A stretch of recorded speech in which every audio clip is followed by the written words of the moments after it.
So today I'm embarking on a new mission with the 280ZX. As you guys know, I've turbocharged this car and it's been running absolutely excellent. There's a huge improvement in power, and it hasn't seemed to have compromised really anything. But now I'm kind of ready to take the next step into making a fully kind of optimized turbocharged engine. What I'm going to be doing is installing an intercooler on this car. And now in my case it's going to be very particular because I've got to retain all of my emission controls, and I'd also like to retain my AC.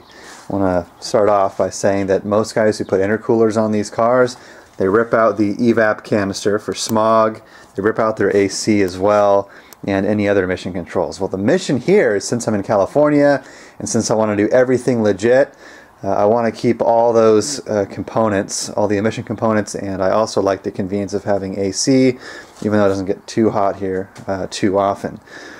So, with that being said, I've had to buy a various sets of couplers and bent pipes and such to kind of make everything fit the way I want it. And what I've already done actually is fit this custom air intake I made.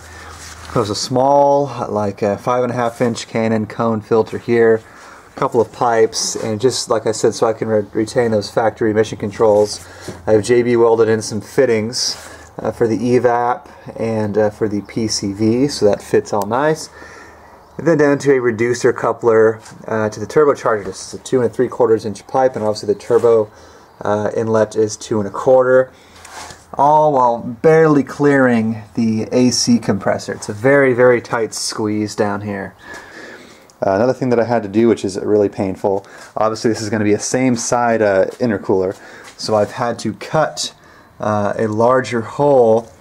Normally this would come about right here, but I had to cut this extra piece on top here, as well as cut out a section on the bottom to fit both inlets and outlets, which I will show you. So this here is a little intercooler. It's roughly a 14 inches tall by, I don't know, maybe 9 inches wide. It's from a 1984 Isuzu Impulse. And obviously you can kind of see why I went with this here. It's because the inlets are on the same size, it's very compact, and it looks pretty retro, and it can be passable as a stock component for someone who doesn't know anything about 280ZXs. So I've already kind of started test fitting stuff. I had to bend one bracket here up, that way it clears the headlight scoop. I'm still experimenting with a support for the other side so it doesn't droop down and fall. But this is literally, and I'll show you, this is going to fit right in this section here. It's going to fit very nicely, and I've already did a little test fit. Both the hoses stick right through, and it looks totally fucking ugly as hell, but it's what you got to do, right?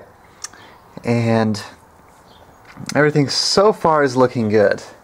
I also have, of course, some fittings, so you're probably wondering what the hell these dots are. This is going to be for my air temperature sensor. It's going to fit right there, because of course you need that kind of reading no matter what. Another adapter here. This is for a blow-off valve that I got, which is, I'm sure you noticed already, it's a genuine retro Gretty Type S for that vintage blow-off sound. Of course, I kind of want to make my car as period correct as possible, which is kind of, you know, one reason why I went with an intercooler off of an 80s car and you know, an 80s style, 80s 90s style blow-off valve, which has kind of a more of a little chuggy whistle kind of sound, which is, I don't know, it's kind of cool. It's retro. So now putting an intercooler on this engine isn't 100% necessary, you know, for function. It's just something that I want to do for a peace of mind, as well as, you know, kind of make sure everything is as cool as possible. Because as you guys know, this is an NA block with flat top pistons. So it's got much higher compression than a normal L28 ET would. It's 8.8 to 1 versus 7.4 to 1. So with that being said, naturally, under 6 pounds of boost, you're looking at like an effective compression ratio of like, I believe it was 12.6 to 1 versus like, I don't know, just shy of 11 to 1. So it's in an effect, it's like adding more boost, basically, is kind of what the effect is. Therefore, things run a little hotter in the combustion chamber. But I don't want to have to worry about that anymore. I want to cool the air charge down so I can push this thing as hard as I want without having to worry about temperatures creeping up as high as they would. And also, being that it'll be a colder, denser charge, it'll add a little bit of power as well. So that's kind of the rhyme or reason why I'm kind of doing this whole intercooler swap. I did a couple runs. I didn't get it on camera too well because I had to hold my phone filming the computer and do a pull at the same time. But on a 3-gear pull, it looks like we're peaking at about 176 degrees Fahrenheit going into the intake. So not that high, but I'm also curious to see, just how much cooler the air charge is into the engine. But for now, I've got my pipes back from the welder. Everything is looking very good. We have our S here, which will be going into the intercooler from the turbocharger. Obviously, this will be the elbow pipe that goes into the throttle body. Got the bung welded up for the temperature sensor. And I guess what will effectively be the charge pipe with the thread for the Goretti blow-off valve.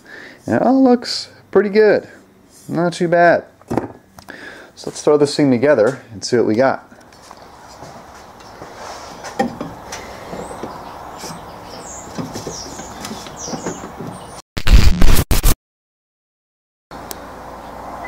So apparently my camera died about halfway through putting some of this stuff together, and I just noticed it just as I fitted the S pipe here. But this is kind of how we're looking so far. Everything is fitting in good, but very tight. This is rubbing a little bit on this pipe on the bottom, and this pipe here is rubbing on the coupler for the air intake. But it's going in place, and it's fitting how I want. I actually had to make a little bit of a cut on the radiator shroud here, just to make this pipe clear a little better. However, upon a loose test fitting, you'll notice that this pipe is, you can flex it a little bit, but we're looking like about 1.5 inches too low compared with the pipe here. So I'm going to have to figure out exactly how to get this a little lower. It is rubbing up against the intake here, which I think is hindering it from being down all the way. So I might have to do a little bit of redesign on my air intake to make this fit good. Worst case scenario, I'll have to trim this piece down here a little bit so it can go back and down. But I'll do a little bit of messing with here and there, and we'll see if we can get these two pipes to match up good. Okay, with enough persuasion, I was able to get these pipes matched up somewhat. This is still a bit high. Reason being is, as you can see here, what I had to do, you see that crack there, that's where it's contacting, right? I pulled the air intake upwards at an upward angle, and that makes more clearance for this bend to go down where it needs to be. However, my AC line is in the way, and the intake won't really come up any further without me bending something in here. And I did find another clamp, but it's for a 2-inch. These are 2¼ inch pipes. So it's pretty friggin' dicked, but it's temporary. It's temporary just so I can make sure it holds boost and, it actually functions like it's supposed to. Make sure the blow-off valve works, which is, obviously it's 30 years old. But yeah, so we're gonna do a little test fire here, and we're gonna see if it fires up. I'll hit it on the 3,500 RPM rev limiter. It'll build like 2 or 3 pounds of boost, and we'll see if anything pops off.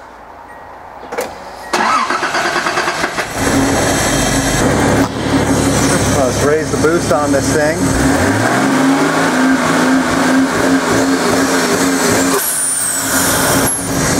Okay. Nothing seemed to have popped off there. Let's try one more time.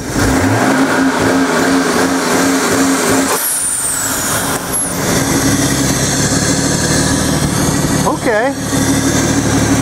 Okay, let's do it once more. I'll try to give it as much throttle as I can without bypassing the limiter. Oh yeah. That was probably like 3 or 4 pounds of boost right there. Well shit, everything is staying on. Now I think at this point we can back it out and we can work on the mount for this intercooler.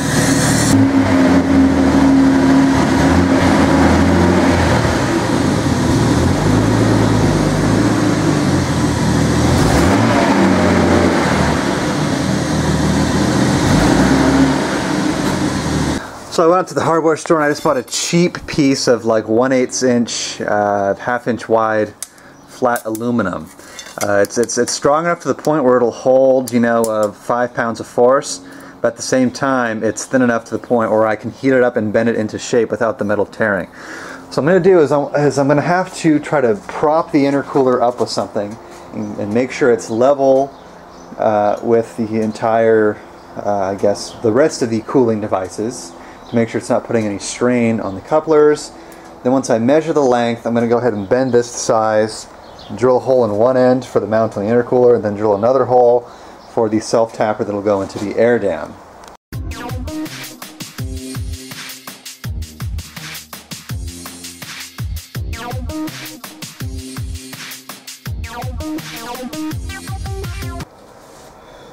Oh yeah, that should do her. Alright, let's install it. Alright, now, I'm not sure how much this is going to pick up on camera, but I gotta put this like right here, and you can just barely see what I'm going to be doing. Let's see here.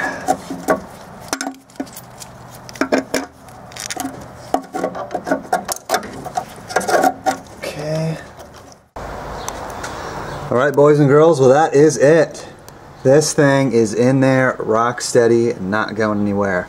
In the future, if the air dam tends to flex a little too much, then I think I'll run another bracket from the top here as well, kind of give it just a little bit of additional support, just in case like I bottom out or something and it gets all, you know, bent up and out of shape.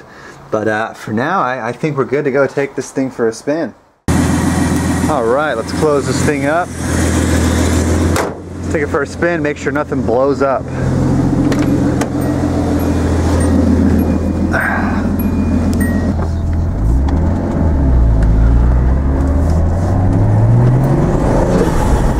Oh yeah, it's louder for sure. Oh yeah, that's the sound.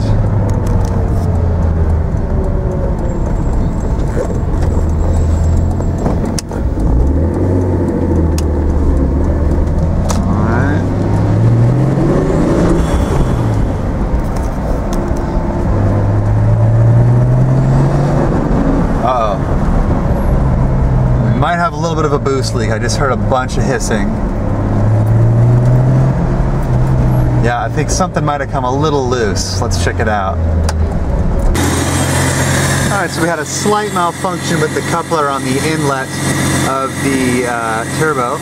Apparently I did not tighten it up all the way and it kind of popped off, but got that hose slapped back in, tightened it down real good, and that should have fixed it. Alright, a few laps on the neighborhood, everything is feeling good at low speed. So I think everything is staying where it should be. Everything is staying connected and all, so I think it's time we head along the highway and get into a little bit of boost. Alright, we'll get into a couple pounds of boost here, merged onto the highway.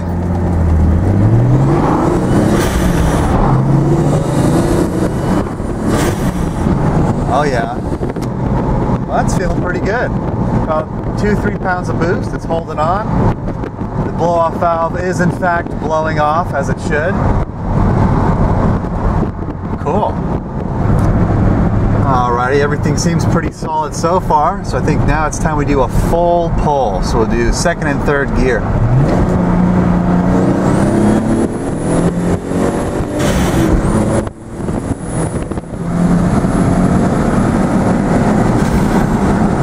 Alright, well that felt pretty good.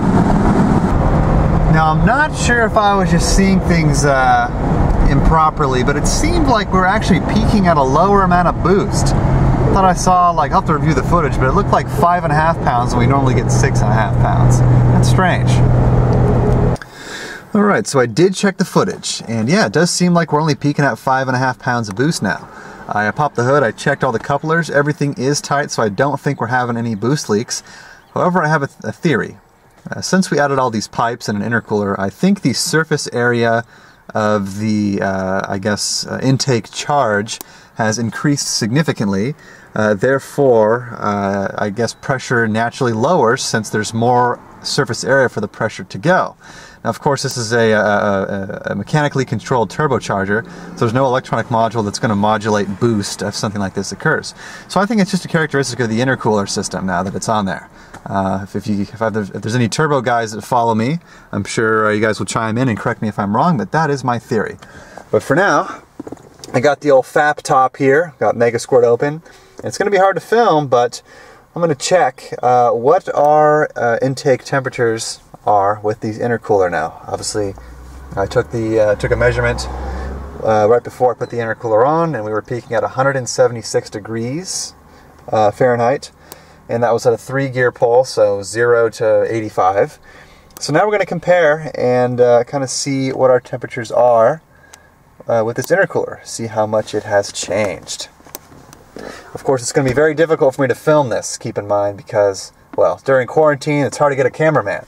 So I'm going to have to try to point the camera at the gauge there while I'm doing a pull. Alright, here we go.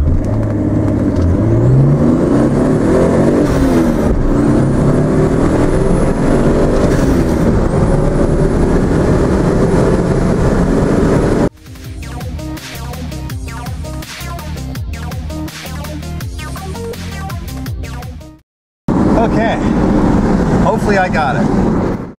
Alright, and I just did a final check over everything, checked all the clamps, everything is still tight, everything is where it should be. However, this clamp here is shifting just a little bit on the air intake, but that's not too big of a deal as that is not pressurized. But everything is good. After about 20 minutes of hard driving, doing a bunch of pulls back to back, she's right where she should be. So I think there's one more thing I'm going to do. It's kind of figure out this unsavory clamp situation here. As you can see, this is all bent up and twisted. Definitely want to get a new clamp, and I might, it's at a very slight angle, I think I might get like a 30-degree coupler just to kind of smooth it out a little bit, just for peace of mind. But aside from that, I mean, everything is pretty much just how I want it. So I think that'll conclude this little segment here of slapping an intercooler on the old Z. And I think at this point, the next step we got to do is go back up to Sonoma Raceway and see how much this car has improved from when it was naturally aspirated. The time to beat is, I believe, 15:48 at 88 miles an hour. So that'll be the next step. I'm excited. Hopefully that day will come soon. So if you guys enjoyed this little installation, test and tune kind of video I did, feel free to drop a like and subscribe, because I guarantee if you like this, you're going to like it when we go back and actually test it to see how much we've improved at the drag strip. But for now, thanks for watching, and I'll see you guys in the next video.